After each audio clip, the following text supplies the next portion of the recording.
Ain't no half stepping with Marcus J. Live from the Den, Legacy Internet Radio. Thanking everybody for rocking with us as we progress throughout the night. I want to take this opportunity to get back to, I guess, the current events that we're talking about on the show. The crew is having a little fun with each other. You know, when we come out of the breaks, a lot of times, you know, the conversations that we have with the breaks usually end up spilling into the show. So Facebook Live might have an idea, but I'm not going to tell the listeners what the ladies are here doing. They acting up though, but I love them. Yes, sir. Yeah. Ain't no half stepping with Marcus J. Live from the Den, Legacy Internet Radio. So here's what I want to do. I want to transition and kind of talk a little bit about what is on the minds of a lot of folks.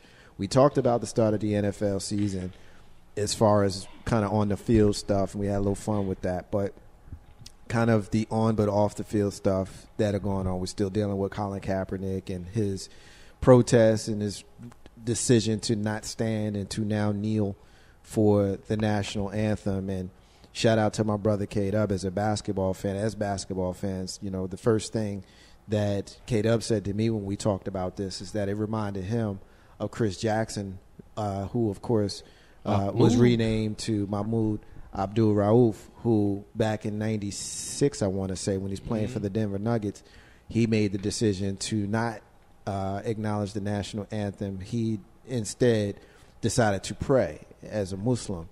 He prayed during the national anthem, and we know that as a dope-ass basketball player, someone who we should still be talking about to now, he ended up getting blackballed and ended up, his career was never the same. And it's a shame because a lot of particularly guard-friendly fans, you know, fans that really like guards above everybody else, particularly the young ones, if you're 20 years old, you don't know who Chris Jackson was. Or Mahmoud Abdul-Rauf, I want to be respectful and call him by both names. You have no idea who he is. And I'll give you an example of how dope he was. He was the mentor of a man who went to the Naismith National Hall of Fame on Friday night. He was Shaquille O'Neal's mentor at LSU. So he was the number one go-to guy. He was the dude. And so we look at what Colin Kaepernick did and his decision to not stand, to kneel, and the fact that he's gotten so much opposition from a lot of folks who, quite frankly, never paid attention to what he said, only paid attention to what he did. I want to get our guests, Tavon and Maisha, to kind of talk a little bit about their thoughts on this. Tavon, you first. When you saw Colin do what he did, you can go in any direction you want. You can talk about the initial. You can talk about how it has inspired other folks to do it. Wherever you want to go, brother.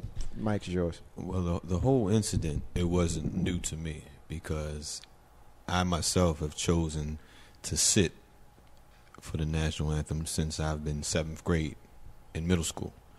I caught a lot of flack behind it because I was in junior ROTC, which is, you know, that's part of your requirement, to stand at attention and salute.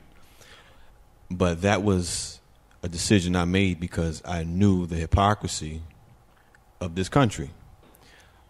I was blessed to have a father who raised me to have an open mind and to be able to actually research for yourself to see what we as a people, we had endured, what we were still going through. And so I want to say I was a little conscious back then. You know, when he did it, I initially went, okay, what is this about? Because I had never heard the brother speak anything about our plight as a people. I had never heard him say anything. And then when he expressed himself and, you know, why he did it, I applauded him. I say, that's what's up, bro. About time somebody stood up. You know, whatever his motivation was, whatever the reason he did it, some say it was his girlfriend, whatever the case may be. Women can make you do some things. Hey. Ow, ow. But wait a minute, let's stay on topic. Thank you. But I applauded him, and then for the rest of the guys that did it over the weekend to follow suit, you're starting to see a change. I don't know if he was the one to, and I can say, yeah, he was the one to precipitate this whole movement for everybody to feel comfortable to protest, to do whatever they do, to lock arms in unity or to raise the Black Power fist, whatever your motivation is. Don't be afraid to express yourself, but know why you're doing it. Don't just doing it because it's the cool thing to do, because this pro player did it, or, I got a whole bunch of... Don't do it. Do your research and figure out what's the motivation and what are they really talking about. The thing I want to know now is, or I want to see now is, okay, you did this, but now walk it out. What are you going to do now? You're going to go to the community, and what are you going to do? You say you're going to donate your salary, okay, but don't just give us lip service with it. Walk it out. Show us something. How am I supposed to come behind all of that? I mean, really? I didn't say nothing, sis. I'm just... You said it all. You said everything. I did a gospel show on a benefits gospel concert on Saturday. And one of my quotes was, you have to be odd to be number one. And I believe, and that's by Dr. Seuss, believe it or not. That's a quote by Dr. Seuss. You have to be odd to be number one. And I think what he did exemplifies this quote. Another one is liberal. I'm a very liberal person. I was having a conversation with somebody this morning. We were talking about the conservative versus the liberal. And I tend to take a very liberal stance on a lot of things. Now, granted, I'm conservative about some things like marriage. That's about it. No, I'm just joking. But no, seriously, I tend to be very liberal and open-minded, and so when I see people like him do certain things and take certain stances, I applaud them because to be liberal is possessing or manifesting a free and generous heart, bountiful, appropriate and or fitting for a broad and enlightened mind, free from narrowness, bigotry, or bondage to authority or creed. Any person who advocates liberty of thought, speech, or action. So I believe that pretty much sums this situation up. He has definitely took the stance on being, in order to be number one, he took a stance to be odd. So, of course, right, wrong, or indifferent, you're going to get some slack for that. But if he can continue to hold his own and have a valid intention and supporting facts and details, I take my head off to the brother. I guess my only question is, and I've kind of heard, I guess, what you said too. So even if he had an aha moment and now this is something he wants to do, what's the problem? Because again, the black conservatives would have said, well, why didn't he do this a long time ago, whatever. It's always he's never going to be right. So if he just became conscious of it, why can't he start now? That's what we're all trying to do. That's what Legacy Internet Radio is about. That's what everybody's trying to do, is to teach and to give knowledge. So again, if he had the aha moment, that's good. As I see now, just like I saw with the Dolphins yesterday, a lot of their players took a knee, So at first I heard that he was going to be fined, but now I wonder, okay, is that going to be taken away, or are they going to fine every player who has knelt thus far? So again, I really doesn't think it matters whether he did it a long time ago. Like I think Shaq had something to say about why now. Why not now? When we going to start? Make up your mind. Whether y'all want us to stay down or get up, make up your mind. Like us too. Everything has to have a beginning. Right. So, the cool thing, I'm glad you mentioned that, Lissa, about fines and stuff, because the National Basketball Association has it in their collective bargaining agreement where it's required, which is the reason why Mahmoud Abdul-Rauf got in trouble. But the National Football League does not. And so they encourage you to stand, but they don't require you to stand. So I'd be curious to see if they try to enact any disciplinary action towards those who have chosen, through the league, those who have chosen to not acknowledge the national anthem. Now, we know that Kaepernick and there's a Brandon Marshall, I think, ended up losing endorsements. Well, this is what we need to do. Those folks who are the companies that pulled his endorsements, we need to boycott those businesses. That's how you do that. Because we need to show, and when I say we, I'm only speaking to the people who agree and support Colin Kaepernick. Because the man took a risk. He took a risk for the people. You know, you got a lot of people that want to take issue with when he did it and how he did it. Like, I mean, my question is, what are you doing? Now, for somebody like Shaq is probably one of the most benevolent basketball players we've ever seen. Like, Shaq does a lot. His free throws suck. Yeah. He's like one of the worst free throw shooters in the history of the game. But, you know, Shaq does a whole lot. And so he does get to have an opinion on the subject. But as far as people that want to hit him with the wine now and all of that kind of stuff, I really personally, Grizz, I can't rock with that. What's your thoughts on the whole Kaepernick thing? Jump in here, man. I mean, I was one of those people. It was like, Kaepernick? I mean, the first thing I was like, Kaepernick, I'm thinking somebody other than Kaepernick, because out of the 6 years he's been in the league, this is just out the blue. So in the beginning, when it first came out, because I was late to the story, you know, I was just like, okay, why is y'all making a big deal? Because I knew Mahmoud Abdul-Rauf. I'm sure there were other players that in their way have protested the Star Spangled Banner? I mean, I protested the Star Spangled Banner because I'm lit by the time it go off. So really, you know, I take this back and I watched, I've been saying this a lot lately because AI got in the Hall of Fame. What are we talking about? Practice? Not a game. Right. Not a game. We talk about practice. Think about it. Out of all the times you hear touchdown, 8B, baby. Sorry, Marcus. But I was still a fan. I got to say. All right. But my point is like, really, what are we talking about? Because out of all the hundreds of thousands of times that the Star Spangled Banner is played at sporting events, at youth football games, at your kids' recital or whatever that they're going to do, how many times are we dilly-dallying on our phone? How many times are we, you know, sitting down eating popcorn? How many times are we talking to the person beside us? So, I mean, like, the flack that he got is what kind of puzzled me a little bit. But then another thing came to me as this story kind of progressed is, for black folk, why are we so concerned about the reaction that the media, the mainstream media, and white folk have to when we do something or when we stand up for something? Like, I'm not surprised by any of the flack he gave. I give him kudos, even though he was going to sit either way. You know, people say he put his job on the line and he might have put his endorsements.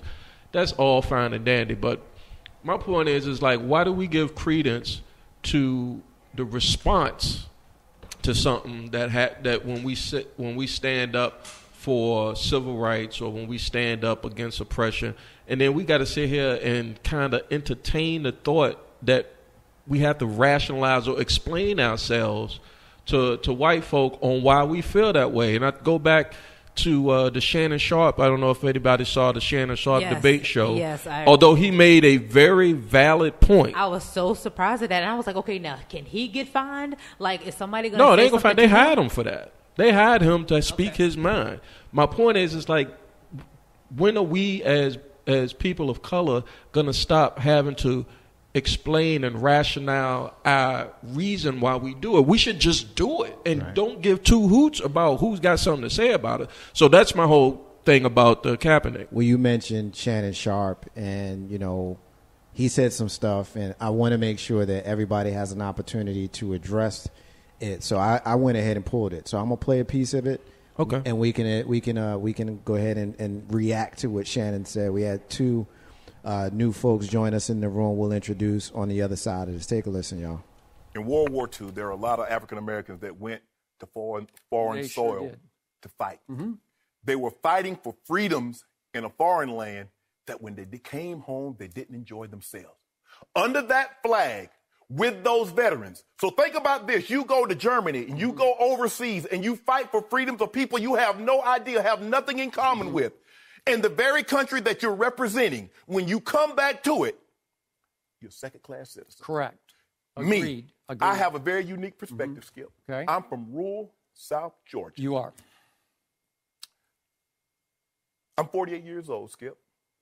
And if I don't tell you my religion, you can't guess it. If I don't tell you my mom's name, you couldn't guess it. I was dirt poor. 1,000 square feet, 10 people sometime, cement floors, tin roof. I'm well off now.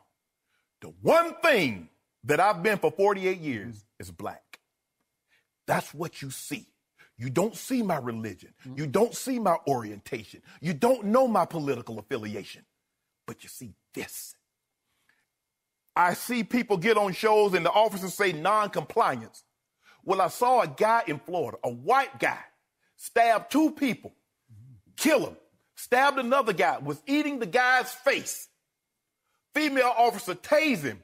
They have to wait 10, 15 minutes, and they take him alive. I see a guy selling CDs, and he's killed. I see a guy selling loose leaf cigarettes, and he's killed. See, that's what gets us up in arms. I should. Because you say non-compliance is a death sentence.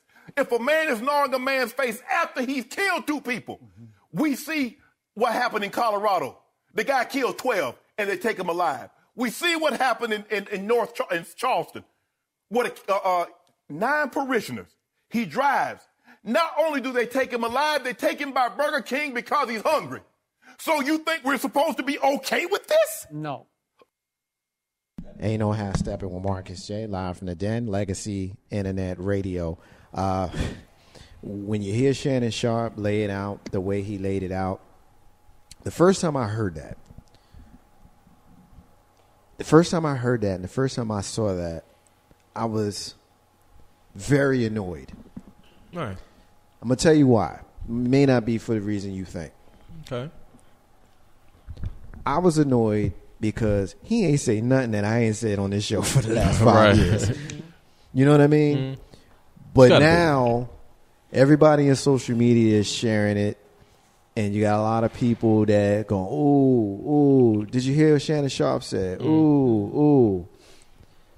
Once I got out of my own feelings about the fact that people cannot receive wisdom from regular black folk because our ice ain't cold enough for them, I realized that people like Shannon Sharpe, people like what's the brother from Grey's Anatomy, Jesse L. Williams, people like them, we need to appreciate them because they get to they will sacrifice themselves to say certain things in certain places to get to certain audiences that maybe your Marcus J and your Lissa P's and your Jay Grizzies cannot get to.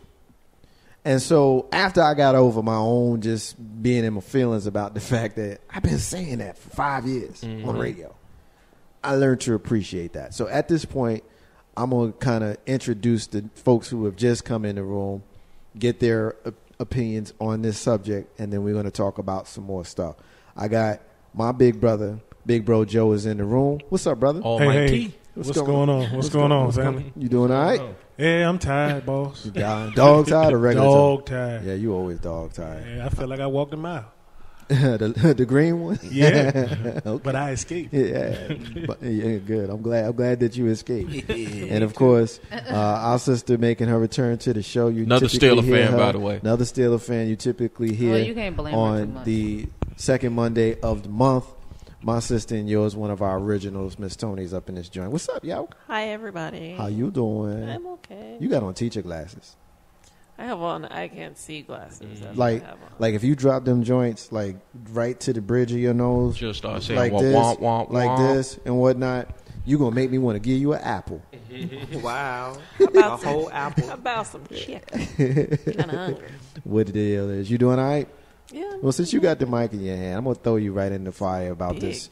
I'm gonna throw you right in the fire with this Colin Kaepernick not kneeling, protests, all this kind of stuff. What's your thoughts on this? You got a teenager at home that you have to talk to about this. You have to, get his opinion and share yours and guide him. He's almost at the age where he's going to be able to vote. He's going to be able to vote in the next election, not this one coming, but the next one.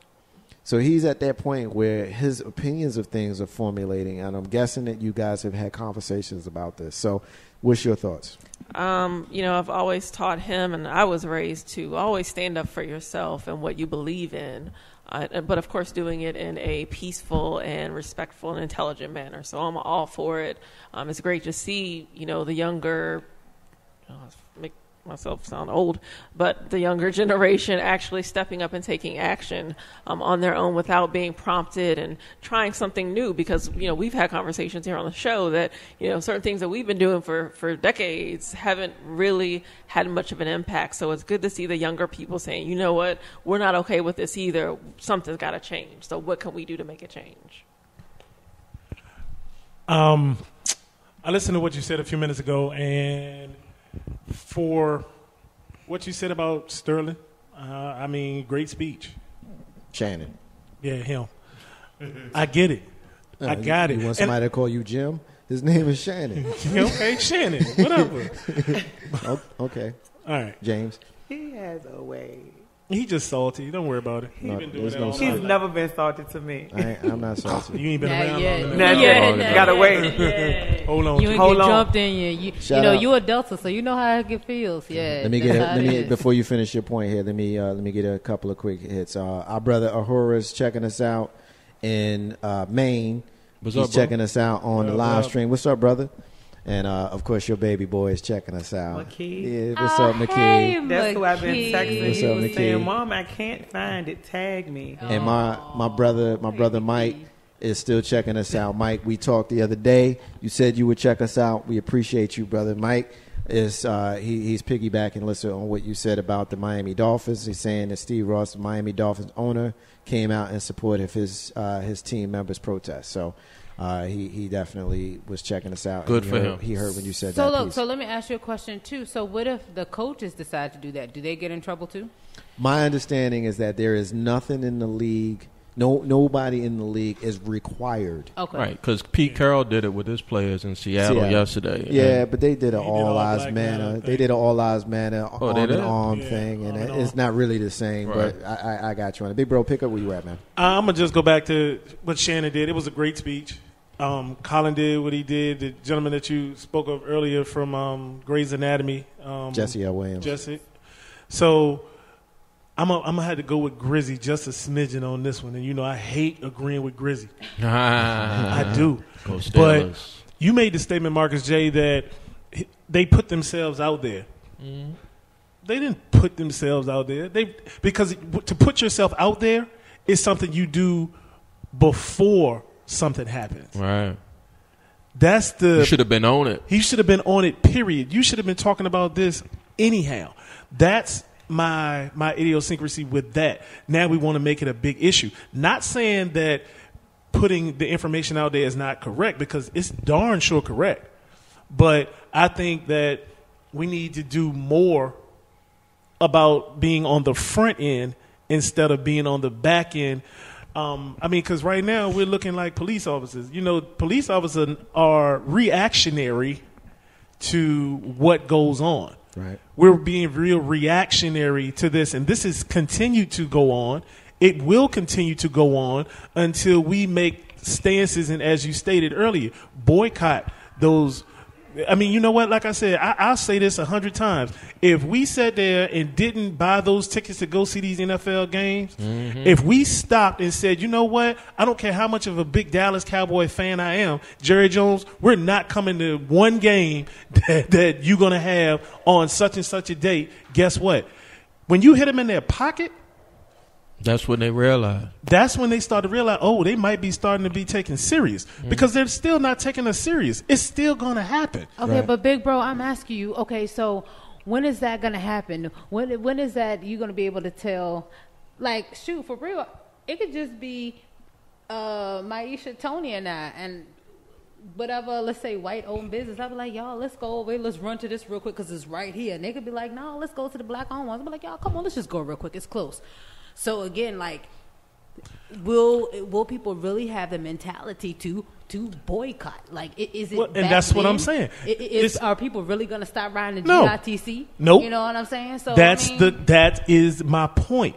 We don't have enough gumption. We don't have enough heart. We too scared. Exactly. We don't want the conveniences. I totally agree. That's I agree what with the you. problem I is. totally Until agree with we actually put our feet down, stand up, and actually do something. I mean, you're going to tell me that, Shannon, yeah, it was a great rhetoric. It was great.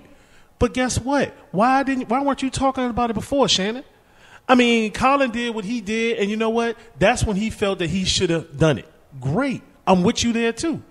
But he said also that one time he was in an all-white neighborhood when he was moving out of a house, and the police came and stopped him. Okay, you could have boycotted then. But why do we allow, and this is what I say, and watch how I choose my words. We allow, and we are dictated to, just like the slaves were back in the day. Folks, they're still in that slavery mentality, which means they're still going to treat us like merchandise. We've already been through this, Marcus J., about what does the Star-Spangled Banner actually mean? Who was it written by? It was written by one of probably the most racist person that we can sit there and talk about. Let me jump in right here, because while I hear you and I mostly agree with what you're saying, I think that we would be unwise if we did not give credit to when folks come into consciousness, because people come into consciousness at different levels, at different times, for different reasons. Understood. And here is where I will go with that. I don't care who you are and what you say. My opinion about what I know about our understanding of the national anthem is the fact that most people did not know about that second and third verse until after Colin Kaepernick did what he did, and they went and researched it, and then they came back and their conscious militant self started. And I'm one of those people. I'm gonna be honest and clear about the fact that I'm one of those people. I never was comfortable with the national anthem, mostly because of the whole flag thing. I've always stood for it when I felt like it, but I never really thought about it. Like, it wasn't Marcus J. is going to protest his militancy and not stand for the national anthem. If I was at a game and everybody stood up, I typically would stand up, but if I didn't feel like taking my hat off, I didn't. I never put my hand on my heart. I never, ever did that, but it wasn't for protest reasons. My point is, I didn't know about that third verse until I did the homework. Nobody did. That's my point. That's exactly But think about what you're saying. What I'm saying is in contrast to what you said. You said, why didn't Shannon say this stuff before? Maybe Shannon is just coming into consciousness now. I can't believe that. I can't believe that. Timing is everything, brother. And timing and maturity is everything. But you use go ahead, sister. I'm sorry. It's everything, and you have to take that into consideration. When you know better, you do better, and then the know better is like the elephant in the room. That he took a risk. That was a risk that he's taking. So you have to be mindful and conscious of the risk that's going to be associated with it, the consequences that's going to come with it, and the slack that he's going to get as a result of being odd. Like Dr. Seuss said, in order to be odd, you have to be number one. So it's a process that he's been thinking of. I'm sure he came to be aware of this years ago. But Kaepernick? Yeah. But then even if it was 6 months ago. But here's the deal with the whole thing with risk. I stand by what I said in disagreement with what you're saying, Joe, because we have to know that there are other people in the league that have consciousness, who have chosen, who have chosen not to say anything because they know there is that direct deposit. Right, exactly. They want that direct deposit. Exactly. So when you dispute the fact that Colin Kaepernick and Jesse L. Williams and Marcus J. and folks like us are taking a risk every time we take a microphone and we speak truth to power, you have to know that we have to know that if the powers that be decide that they don't want us to have what we got no more, The lights go out. then the light's going out. And you got to decide, do I love my people more or do I love my lifestyle more? But see, that's the question. But here we go again. Very key and valid points. I can agree with you on that. The sister said that it's a timing factor. Timing. But how many times do other things have to happen? How many times are our kids going to get gunned down in the street? And they ain't heard nothing on nobody NFL say too much about that. Yeah. How many times were people lynched? And we talked about it. People still got lynched. How many times? All right. How many folks? And Marcus J., you probably are better at numbers right off the top of your head at rattling for me.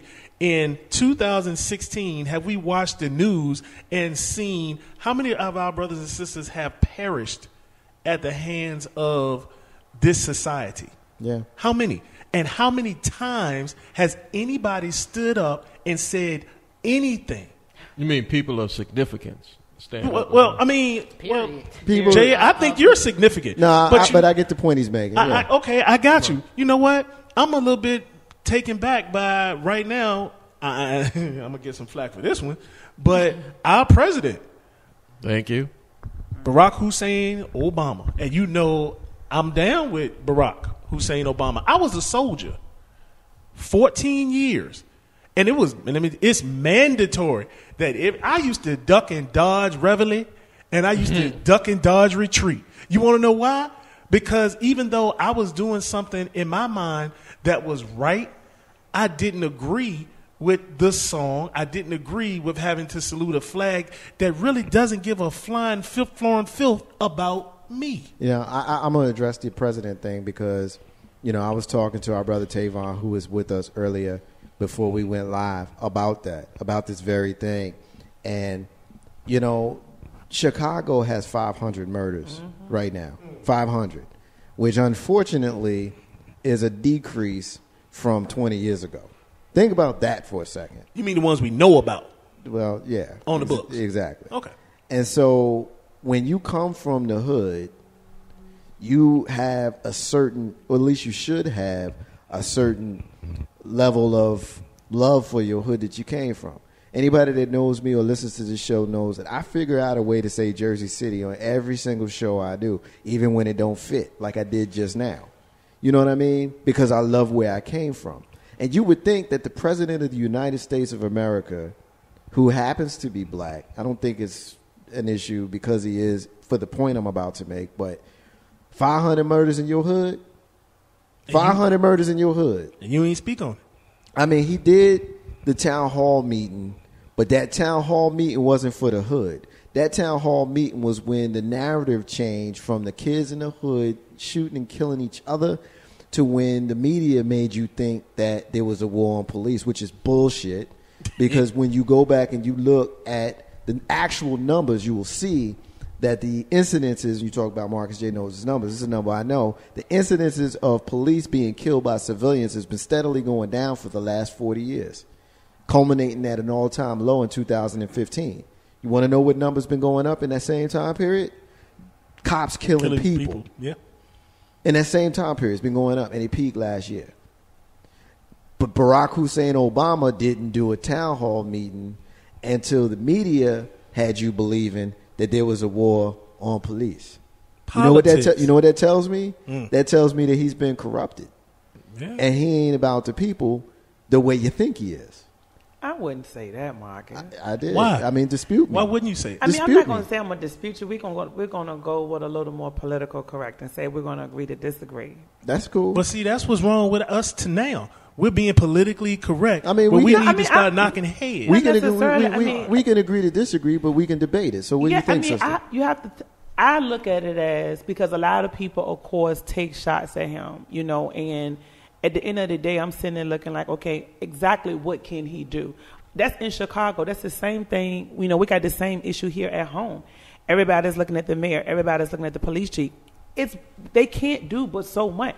And Maisha, I said the same thing when Marcus even brought up before, like he needs to go visit Chicago. What is he gonna do when he get there? I mean, let's He compare is the apples to president of the apples. United States. But What here, is he gonna? Okay, but he can go into another country and blow them sky to hell high. let me tell you what his presence would do. It would do the same thing that his presence did when he went to Sandy Hook. He went there and showed his face. It'd be the same thing as he did when he went to Colorado when he shot up a movie theater. He showed his face. It'd be the same thing when they had the thing with the weather challenges that we had recently in Louisiana. Did he go to Florida? He showed his face. Did he go to Florida? Which one was Florida? He said Tavon was his son. But Trayvon Martin. Yeah. Did I say Tavon? I'm sorry. Yeah. Trayvon Is that Martin. the Florida you're referring to? Which Florida are you referring to? Remember they had the gay club. The club. Yeah. Orlando. Orlando. No, he didn't. Not that I remember. Maybe he did. I don't remember if he went to I don't Florida. remember either. I mean, I get what you're saying. Lord knows I do. But a lot of people sometimes have the tendency to put so much faith in man and hold them to a certain degree of accountability that I personally, and I'm just one little peon. You don't need to minimize yourself. You know what I mean. Your opinion Yeah, is valid. Yeah, but not. And I say that with humor. But I look at here in RVA and how people say that the mayor should do this, that the mayor should do that, that the police chief should do this, and the police chief should do that. So the president should do this, and the president should do that. When you really truly think about it, okay, them making a presence may pacify the situation, but it's not going to be something that them showing up is going to put a cease. Well, how do you know that? Because he hasn't done it. You will only know it when you'll know you'll know that it won't work when he actually goes. Do we have a read aloud? You'll know that it won't work when he actually goes there and it doesn't work. So my point is he has not shown his face there with regards to speaking on these issues at all. So we can sit here and say him going there ain't gonna matter. We can say that. Hello, but Mr. we President, don't. I need you to make a stop. But we don't know it. Can I speak some? We don't know it. I get what you're saying. I think it's one of those topics that we can agree to disagree. It's a difficult subject because again, I think so many people put so much accountability and responsibility on people that are in office for the actions. Yes. But those are the people that we have elected to represent us, to do something. But they're not the only people that can take action, and that's what frustrates me is that people are like, "Oh, what he didn't do this or he did that." What are you doing? Because we all have the ability to make a difference in this world. You can't put it on him because he's the president. He's supposed to. That's a part of his job. No, he's the first half African American president. How dare you call him a mulatto, baby? He is a mulatto. He's the first. He's African. I got a little education. Well, wait a minute. I'm gonna clown you on that one because Mason graduate. Yes, because ma'am. if you are 1/3, if you 1/3 of a, you still 1/3 of a exactly. person. Hey, look. When we was coming up, they would have called him one of them yalla boys with good hair. So what I would say, because I'm looking back now, being that he's about to be out of office in the next 4 or 5 months, January of cannot wait. I can't 2017, wait. right? I would give him a C+ overall, and when it comes to dealing with or race relations and speaking to the race issue, the third rail in American politics over his 8-year term. One of the things I think he attempted to do to try to curb or do something from a executive level, because I mean, honestly, think about it. When you go to work, it's not often you get the chance to speak to the CEO of the company. It's not often you can go to the water cooler and put in something in the drop box and it bubbles all the way up to the CEO. It doesn't happen that way. So it goes the same in politics. A little B of A reference. Ain't no half step on Marcus J. Live from the Dan Legacy and that radio. A couple of quick hits here. We're getting our brother WB from Twi After Dark said that the gay club was fake. It was used to take away our guns. That's what he says. Speak up. He got to come back on that. Our brother, well, So false flag meaning that didn't happen? WB, there's some dispute to your comment. So if you're still call with in, us, brother. 804-402-2893, call in and make your claim. I was going to say, I had that very same conversation with someone who said that those were all done by the government. Well, I mean, we're going to say the conspiracy stuff for the show, but I got something to say after that. Yeah, we're gonna definitely get into that because there's we're gonna talk about 9/11 at some point, hopefully briefly if we get to it. But what I will say is that conspiracy theory, there's something to it, especially when you've got jet fuel that doesn't get hot enough to melt steel beams. Okay, so you do what you want. Can I finish my Obama point? You do what you want on that. Get the shout out. Our brother Mike is still listening. He said apathy is a fact of life in America. It's part of American culture, regardless of color, which is probably the comment of the night. Yeah, true. Grizz, finish your point. But so from an executive level, what I will give Obama credit for was trying to speak to especially after, even though Sandy Hook kind of precipitated the anti-gun or trying to get all of these guns out of us being an arming nation. But even before when he ran for president, whether he was a South Sider in Chicago, community organizer, senator, he's always advocated for some form of gun control. And from an executive point of view, that's just a small smidgen of a way to help curb the gun violence in America. Boom. That you do need. I know, and we got a lot of pro NRA, pro gun activists here in the den. But that's a way.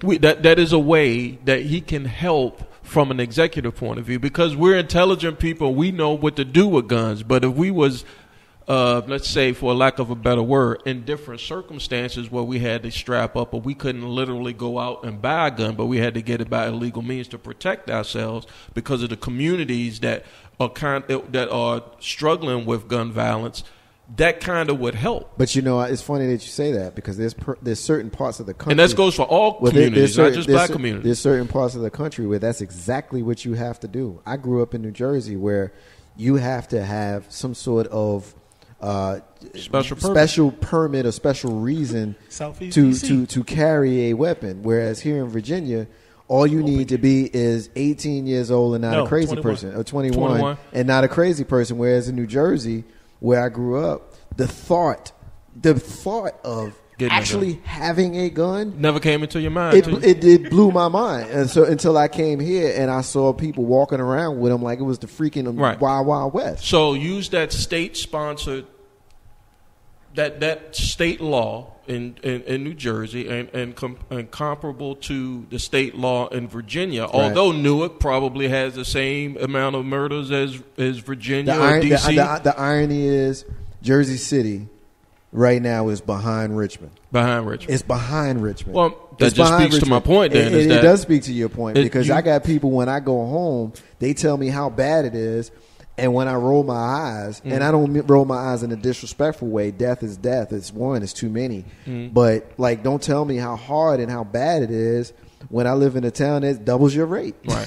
So to wrap up on the point that I was making is that's one thing Obama was trying to do is to curb the gun violence. That's 1/10 of 100% of the whole bigger argument because when we speak about the violence in our communities, it's deeper than guns. It's deeper than. It's far deeper than guns. Yeah, it's a lot of mental. It's deeper than police brutality. Yeah. It's deeper than a lot. It branches out in so many different ways. I'm gonna tell you what it is. It's the fact that people don't value themselves. Yeah. So they're not going to. Well, they can't value. So you can't legislate. You can't legislate behavior. But there's something to be said. Exactly. There's something to be said about a city like Jersey City, which has similar demographics and similar per capita numbers as us in Richmond, Virginia, and a state where you cannot have a weapon unless you have a special permit and a special reason to have half the murder rate that we have here in Richmond. There's something to be said for that. I don't know what it is. We can talk about that. Well,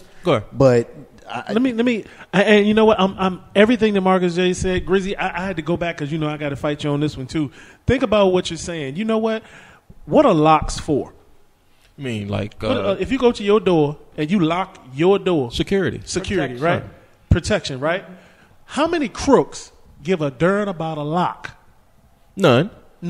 So for what you were saying, to have a gun legally, as I do, right? That's to protect you and your family. Protect me and my family, but you got the same amount of crooks. It doesn't make you. How are you going to legislate a crook? Right. How are you going to legislate a criminal? That's the law enforcement part of the argument. Is that law enforcement? If what's said on the side of their car is to serve and protect, then in our communities we wouldn't have as much gun violence that we have. Nope, if they're there to serve and protect. Listen to what you're saying, because the oxymoron to that is police are reactionary. Yes, I agree. Not only are they reactionary, Yes, but they're I'm trained. confused by that. But they're trained to not even trust you. Right. Well, reactionary. so that's what I'm speaking to as another tenth of the problem is with law enforcement. We have to, especially in the communities that we grew up in and that we live in, we have to. I honestly believe they have to have a conversation with us before we have a conversation with them. I think with the piece that you might be missing, what Joe is trying to say, and I'm actually agreeing with him, and I hate to wrap you up, but I want to get out of the segment and move on to some other stuff. But the piece is with regards to, and I guess I might be actually agreeing with you. I'm not sure. You can tell me if I am, but the thing with Obama's whole point about legislation and all that kind of stuff is to figure out who's crazy before they get a gun. Like, we realize that you can't legislate criminals. Right. We realize that if they want to pick that lock, Yes. they going to pick that lock. Yes. They want to steal that car, they going to steal that car. They want to knock you over the head, they going to do that. But if there is some things in place for those folks who aren't outwardly criminal and crazy, where we can catch them in their criminality and craziness before they even get a weapon, that's what these gun sanctions should be in place for. And I think that's the piece that most folks aren't really understanding, who think that the president is coming to get your guns and all that kind of stuff. I'm going to tell you something, man. And I'm not going to get too autobiographical, but what I will say is, if you're not a crazy person and you pass the test, you can get as many guns as you want, and ain't nobody going to take them from you. You know, and that's a lie when they talk about Hillary Clinton and Bill Clinton want to come get your guns. I'm no fan of hers, but I'm just saying. That's a lie. That's a lie that they tell to poor rich white folk tell that lie to poor white folk to get them to be on their side, the red side, against the blue side. So right. And those purple people are full of shit, all of them. Ain't no half stepping with Marcus J. live from the Den. Legacy Internet Radio. I know everybody wants to get comment in. You can get your comment in, but I want to introduce one more thing in this segment that we can holistically talk about, and then everybody can say what they want to say before we move on. Alabama, a pastor who's also the football announcer, who's under fire because he said, quote, "If you don't want to stand for the national anthem, you can line up over there by the fence and let our military personnel take a few shots at you, since they're taking shots for you." False equivalency. This is Pastor Alan Joyner of the Sweet Home Baptist Church. He made this announcement prior to the McKenzie High School school telling those attendees that. First Lady, what you think? I was still stuck on the gun thing. So, okay, for yeah, Go ahead Tony, with the gun. can you Go take speak. that first? It's going to tie in, so go ahead. I just wanted to introduce that. You don't have to speak specifically to that. Anybody in the room, you don't have to speak specifically to that. But I wanted to get that in before we finished the segment, because we opened it up. We opened it up talking about Colin Kaepernick choosing to not stand for the national anthem, and we've seen stories that are starting to come in about high schoolers and young people and other, sports figures. There's a soccer player who they decided, a female gay soccer player who was in line with Colin Kaepernick, who decided she wasn't going to stand. So how they dealt with her was to say, we're going to play the national anthem before y'all even come out on the field. That way you don't get to not stand for it. And so these are the things that are coming about based upon Colin Kaepernick's decision. So I'll leave the floor open to anybody who wants to. Because I mean, you don't have to speak to that. I just want to introduce. And I'll that. be brief. Really? I'll try, because I mean we got a big panel. Yeah, so thank you. Here's the thing with the Kaepernick thing. Yes, he sparked a debate. The debate has always been there. People are going to do this. With this pastor in Alabama, he's given a false equivalency because, again, a little bit to what Shannon Sharpe was saying in his show last week or earlier this week. Like, you can't tell black people what to protest about. That's just like me coming into your lily white neighborhood and telling you how you're supposed to have your lawn cut. But they do. It's called association fee. But for folks that don't want to pay their association dues, they have a problem with that. Oh, that's like me telling you how to cook your green beans. Put some salt on them, I mean, my point. Yeah, I didn't do it all the way, Mark. But that's my point. Like, they understand that because they don't put no salt on their green beans. So how can you tell someone, you can't walk into somebody's house and say, I don't like your welcome mat, or I don't like the drapes you put up. You're a guest. You know what I'm saying? So this false equivalency of people saying, well, if you don't like this country, get out. Or if you don't like what the Star Spangled Banner stands for, get out of the country. Or I'll do this and I'll do that for you. You can't tell. Then this is what gets me about the right is that they're all for free everything. And also, what's the libertarians also, that they're all for, the freedom, the free will, the freedom of the individual. But then when this individual starts acting out or is having his own opinion, then that's when you want to come down on them or try to give us these stupid idiots things that they're saying. So if I'm brief, that's all I'm going to say on that. Just like, please stop. I can't tell you how to feel about how you are or what your situation is. And so stop trying to tell us.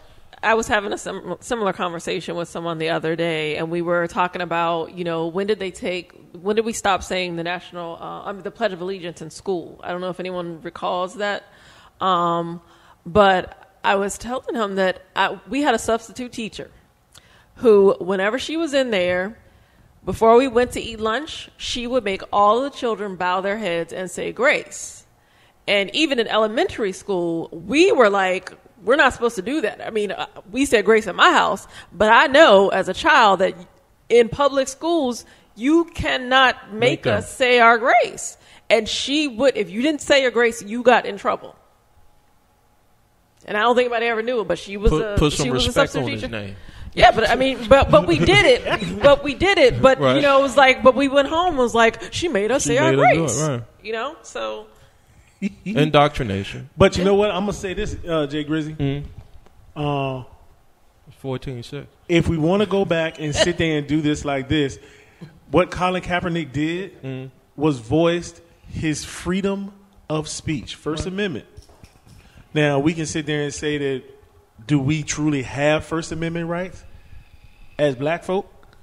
I'm just curious. Do we have that? I mean, because it goes back to that's what this country allows us to do. I can sit down. I can stand up. I can roll over. I was laying down when Marcus J. put it out the other day on my couch, sipping lemonade. I ain't get up. Sipping lemonade. Hey, watch your mouth. But what I'm saying is we have those freedoms and those liberties to do that in the United States. Now, once upon a time in East Germany, you couldn't do stuff like that, right? Right. It was East a Germany communist was place. Right. That means you're told what to do. And so, yeah, they could tell you that you can't put that rug out. They can tell you, just like your association fees, you can't have your fence but 4 foot high. Right. You can't cook on the front lawn. But I have a choice. I don't have to live in that neighborhood. Exactly. Right. You have a choice. You have a choice. Here's the deal. I'll take the last word on this segment before I get some comments in before we move on to some other stuff.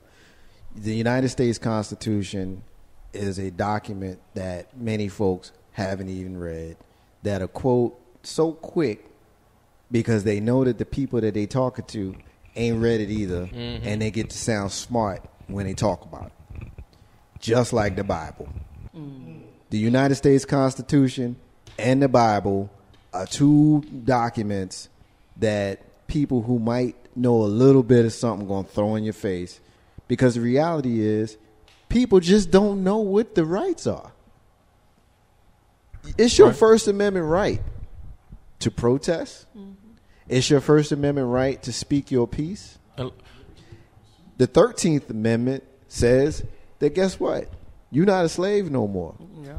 We're citizens. Unless, does everybody know the unless? Oh, yeah, unless you commit a crime. Unless you commit a crime. At the that 15th point. Amendment says that you have the right to vote. Doesn't matter who you are.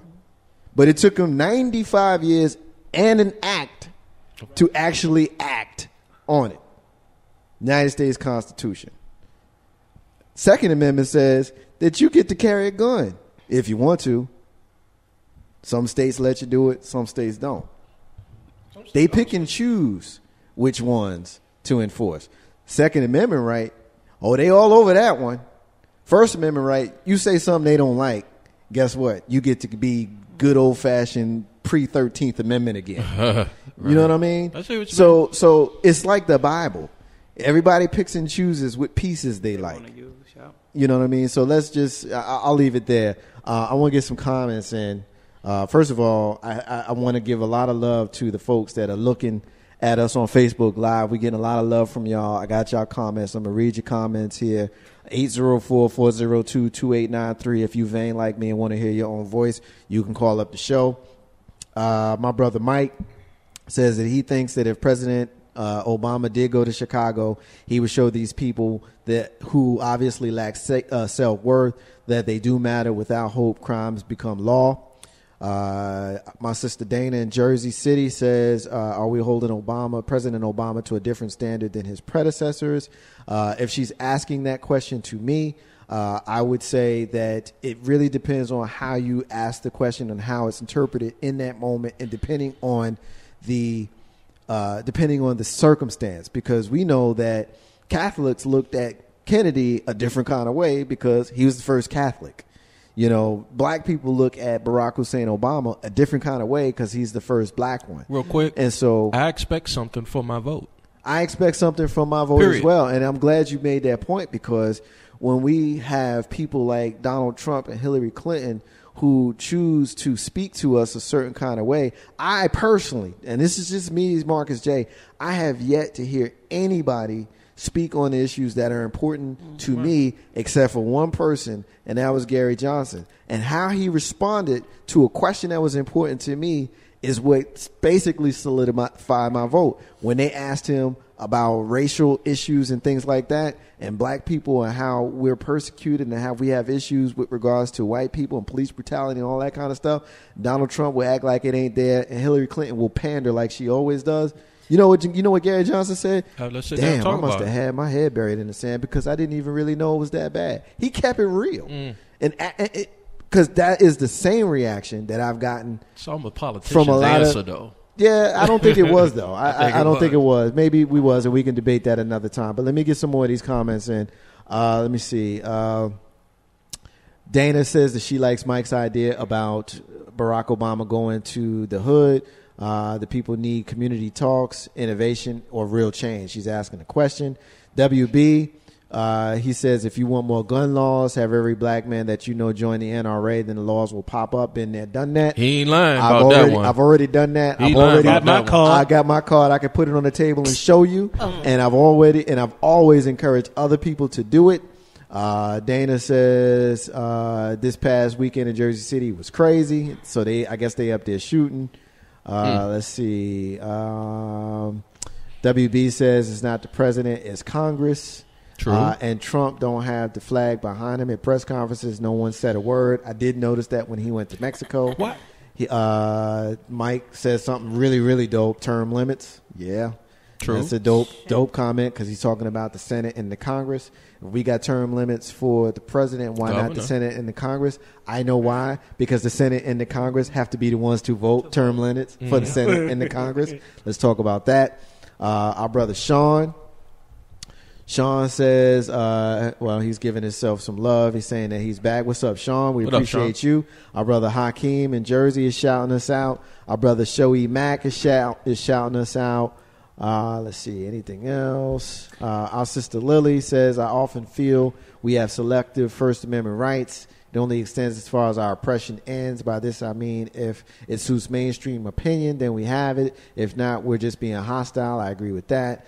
Sean says, I love our people, but we are not Americans by definition, regardless of birth certificates, driver's license, etc. We are POWs, period. I guess the only thing want us that to I go? want to just comment real quick on President Obama, again, going to Chicago. Okay, who is the mayor and who are the other leaders in that They're city Rahm to Emanuel. start the community conversation before he even gets there? So, I mean, again, platform are has to you be really right? So who's supposed to set it before the president gets there? No, so that's- again, yeah. so again, here, if we have a bunch of crime, 500 murders in one day, do we really expect for President Obama to visit Richmond before the Chain of chief command. or the mayor even addresses or says anything? I mean, Yes. All politics is local. I agree with that. I think you make a fabulous point. The only thing that I will say to that is that political power and how people relate to each other is just sometimes it's warped. Is warped, but I think we need to speak to the fact that his best friend is the mayor of Chicago, and he may not want to go in there and embarrass him because he may have aspirations that go beyond him being the mayor of Chicago.